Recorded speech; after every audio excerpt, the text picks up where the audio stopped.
ஏர் India விமானம் AI-171 ஒரு Boeing 787-8 dream liner இயங்கி 242 பயணிகளோட 2025 ஜூன் 12 வியாழக்கிழமை அன்னைக்கு அகமதாபாத்ல இருந்து புறப்பட்ட சில நிமிஷங்கள்லேயே இடிந்து விழுந்து நொறுங்கி இருக்கு. இந்த விமானம் லண்டன் கேட்விக் நோக்கி சென்றிருக்கு. அது ஒரு வசதி மிகுந்த குடியிருப்பு பகுதிக்கு மேல விழுந்துச்சு மற்றும் மூடுபனி போல புகை மூட்டங்களையும் ஏற்படுத்தி மீட்பு குழுக்கள்லாம் உடனடியா அங்க வந்து பயணிகளை மற்றும் அடிப்பட்டவங்க எல்லாரையுமே மருத்துவமனைக்கு அழைத்து சென்றாங்க.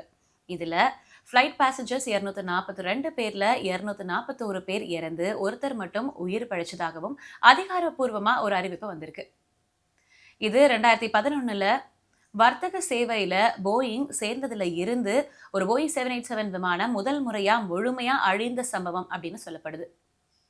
ட்ரீம் லைனர் அப்படின்றது ஒரு அடுத்த தலைமுறை விமானம் அப்படின்னு முதல்ல பாராட்டப்பட்ட போதிலும் அது ஆரம்பத்துல இருந்தே தொழில்நுட்ப குறைகள், உற்பத்தி தாமதங்கள் மற்றும் பாதுகாப்பு விவகாரங்கள் போல பல பிரச்சனையால பாதிக்கப்பட்டு வந்துட்டு தான் இருக்கு.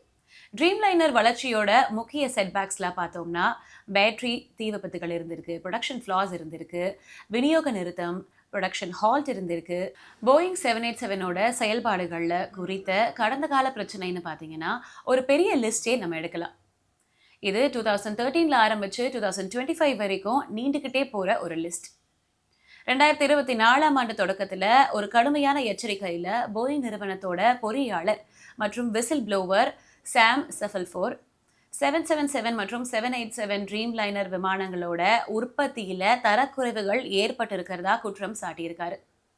த நியூயார்க் டைம்ஸ் மற்றும் CNN ஆகியவற்றிற்கு வழங்கிய பேட்டியில செலப்பூர் என்ன சொல்லியிருக்காருன்னா, போயிங் நிறுவனம் சரியான முறையில அமைக்கப்படாத உற்பத்தி செயல்முறைகளை பின்பற்றியது அப்படின்னும், இந்த விமானங்கள் பழசாகும் போதெல்லாம் அது பேரழிவுக்கான அபாயத்தை ஏற்படுத்துது அப்படின்னும் சொல்லியிருக்காரு. 2024 ஜனவரியில அமெரிக்க விமான போக்குவரத்து நிர்வாகத்துக்கிட்ட FAA கிட்ட அவர் செய்த புகார்ல செலப்பூர் என்ன சொல்லியிருக்காருன்னா, போயிங் நிறுவனம் தயாரிப்பு குறுக்கு வழிகளை எடுத்துக்கொண்டதால நீண்டகால பாதுகாப்பு அபாயங்கள் உருவாகக்கூடும் அப்படின்னு சொல்லியிருக்காரு. மேலும் தன்னுடைய கவலைகளை வெளிப்படுத்தியதற்கு அப்புறம் நிறுவனம் தன்னிடம் பழி வாங்கியது அப்படின்னும் குற்றம் சாட்டியிருக்காரு. செலப்பூர் கூறிய முக்கிய குற்றச்சாட்டு ஒன்றுத்துல விமான உடல் பகுதிகள் ஃபியூசலேஜ் செக்ஷன்ஸ் இடையே சிறிய இடைவெளிகள் சரியா நிரப்பப்படல, இது காலப்போக்கில் மடிப்பு பாதிப்புகளையும் பிளவுகளையும் ஏற்படுத்துற அபாயத்தை உருவாக்கும் அப்படின்னும் கூறியிருக்காரு.